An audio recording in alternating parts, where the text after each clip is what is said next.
gabi kabusay. Nandito po kami sa Mamihan. Malapit po sa aming lugar. Kakain po kami ng aming anak.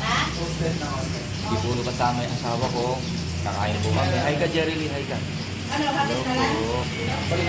Yan po, kakain po siya ng sinangag, itlog, at mali.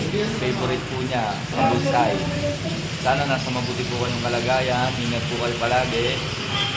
Hindi po kayo masyadong magpapakapagod, lalo sa panahon ngayon. Sobrang napakainit. Kailangan po natin uminom ng tubig para po hindi po tayo ma-dehydrate. Kabusay. Ngayon po, medyo malalim na ang gabi.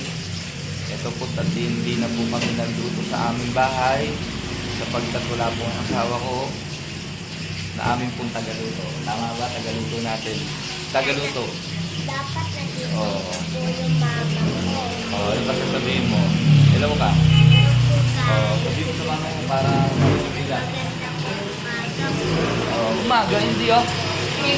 Gabi na eh. Oo, magandang gabi po. Nandito po kami sa kakainan. Ayun, kakain po si Jerry Lee ng favorite niya. Kumain dito. Okay, salamat po sa Diyos.